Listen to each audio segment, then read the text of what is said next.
You might think, the ancient ocean had only one final monster, more than 12 million years ago. That monster was Megalodon, a shark over 10 meters long, a mouth filled with serrated teeth, a predator built to rise from the deep and tear into whales from below. But if you think that ocean belonged only to sharks, then you are underestimating how extreme whales could become, because in that same world, Earth created a second ruler. It was also enormous, possibly 13 to 16 meters long. Its skull alone was nearly 3 meters, and inside its mouth there were teeth more than 36 centimeters long. That is over 14 inches. Not tiny decorative teeth hidden in the jaw, but heavy, functional weapons, deeply rooted, built to bite. And the terrifying part was this: those teeth were not only in the lower jaw, they were in both jaws, upper and lower, a complete set of massive teeth that could actually take part in the attack. This was not a shark. It was not a marine reptile. It was a whale. Livyatan Megalodon.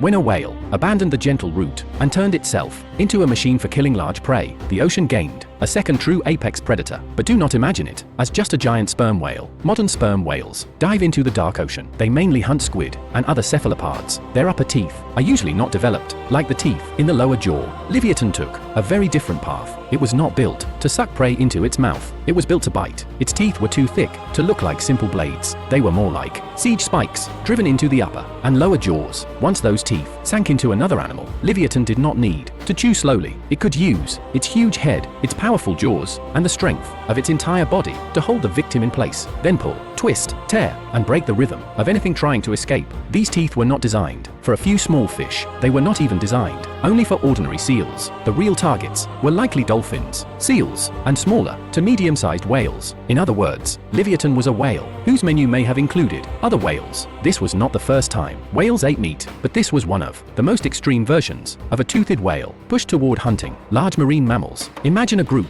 of ancient whales moving near the surface. They have to come up again and again to breathe. Young calves stay close to the adults. The whole group is watching the water below because the obvious danger seems to be a giant shark rising from the dark. But off to the side, inside a cloudy layer of water, a massive head is moving closer, almost the size of a small car. There is no triangular fin like the silhouette of Megalodon, no wide sharp mouth opening from underneath. The first thing that enters view may be a row of long, thick, cone-shaped teeth. Then Livyatan crashes into the group. It may not need to chase the strongest adult. It only needs to catch a slower animal, a bite into a flipper, a bite into the chest, a bite into the belly, or into a thinner, weaker part of the body. A whale that could still swim a moment ago may suddenly lose its escape rhythm. And the most frightening part is not just how much damage one bite could cause. It is that Livyatan itself was also a whale. It had to surface for air. It was warm-blooded. It had the metabolism to keep moving, to keep tracking, to keep searching across huge areas of ocean. It was not a cold-blooded machine built only for short bursts. It could travel, it could follow, it could keep looking for the next target. How complex its social behavior was, the fossils cannot tell us, but its size, its teeth, and its jaw structure are enough to show one thing. Miocene whales were not always the gentle giants we imagine today, and Livyatan became famous for another reason. It lived in roughly the same ancient world as another monster, Megalodon. On one side, a shark line pushed to its extreme. On the other, a whale line armed with giant teeth. They were similar in size. They both treated large marine mammals as valuable food, and they both needed an ocean rich enough to support their expensive bodies. So the question is obvious: who was stronger, Livyatan or Megalodon? If they met face to face, would Megalodon rise from below and rip open the whale's belly first, or would Livyatan clamp its giant teeth onto the shark? The answer may disappoint you. We do not have a fossil showing both animals locked in a fatal fight. We do not have evidence that they met every day and settled things like gladiators. Real apex predators do not usually risk their lives just to satisfy human curiosity, because even if one of them won, the cost could still be fatal. A broken tooth, an injured fin, a damaged jaw, a body that can no longer hunt properly. In the ocean, a victory like that could still end in starvation weeks later. So the more realistic relationship between Livyatan and Megalodon was probably not a duel. It was competition. They competed for similar prey. They may have controlled overlapping hunting grounds. They may have forced whale groups to change their routes and to watch for attacks from different directions. Megalodon represented deep water ambush and serrated cutting. Livyatan represented a giant head, upper and lower jaw, biting power, and physical control.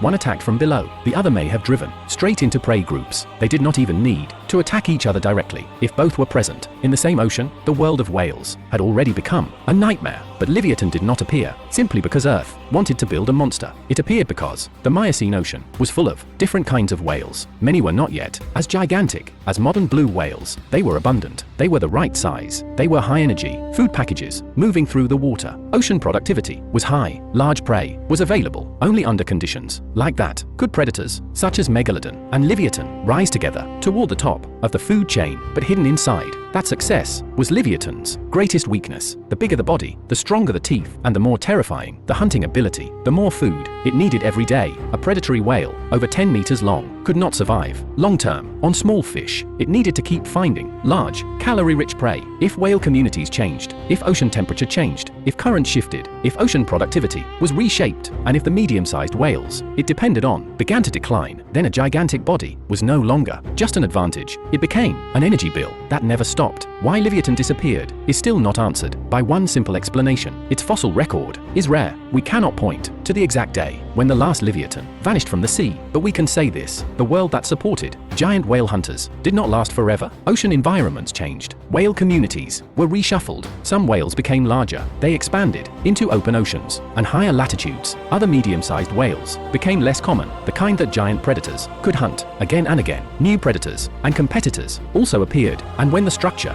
of prey changes, hunters that depend on large meat are often among the first to feel hunger. The irony is this: Livyatan did not fail because its teeth were too small. It did not fail because its body was not large enough. It may have failed for the opposite reason. It may have pushed the large predator strategy too far, so far that it became dependent on one particular version of the ocean. When the rules changed, the equipment that made it dominant became a burden it could not easily put down. Today, sperm whales still exist. They are still huge. They still dive into deep water, but their main prey are squid and other food sources that can be found more consistently in the deep ocean. The path of Livyatan was different. A whale armed with giant teeth, a whale specialized for attacking large marine mammals. That path disappeared completely. That is what makes the Miocene ocean so extraordinary. Earth did not create only one ruler. It let sharks grow to more than 10 meters. Then it gave whales teeth over 36 centimeters long. One controlled the deep, the other carried giant teeth into whale groups. And in the end, what defeated them may not have been an even more violent monster. It may have been fewer suitable prey, a changing ocean, and an ecosystem